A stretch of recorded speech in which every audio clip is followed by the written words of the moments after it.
ঢাকা বিশ্ববিদ্যালয়ের কেন্দ্রীয় ছাত্র সংসদ নির্বাচনে ভোট কারচুপির অভিযোগ ঘিরে নতুন আলোচনায় উত্তাল ক্যাম্পাস। একজন শিক্ষার্থীর করা অভিযোগে নির্বাচন কমিশন সিসিটিভি ফুটেজ পর্যালোচনা করে বেশ কিছু প্রশ্নবিদ্ধ তথ্য সামনে এনেছে। ঘটনাটি ঘটে ৯ সেপ্টেম্বর টিএসসি কেন্দ্রে।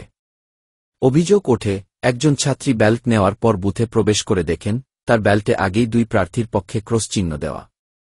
তিনি সেই ব্যালটে ভোট দিতে অস্বীকৃতি জানান। পরে নতুন ব্যালট সরবরাহ করে ভোট দেওয়ার সুযোগ দেওয়া হয়। তবে সিসিটিভি ফুটেজে দেখা যায় ওই শিক্ষার্থী শুধু একবার নয়, বরং ৪ বার বুথে প্রবেশ করেছেন।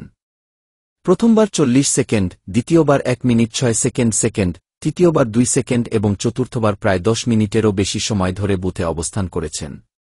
শেষ পর্যন্ত তিনি ভোট প্রদান করে কেন্দ্র ত্যাগ করেন।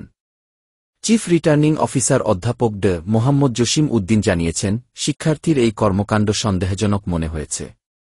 এজন্য বিশ্ববিদ্যালয় প্রশাসনকে তদন্ত কমিটি গঠনের অনুরোধ জানানো হয়েছে।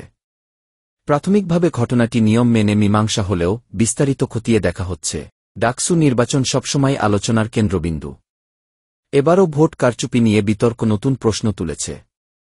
এখন দেখার বিষয়, তদন্ত শেষে কী সিদ্ধান্তে পৌঁছায় কমিশন।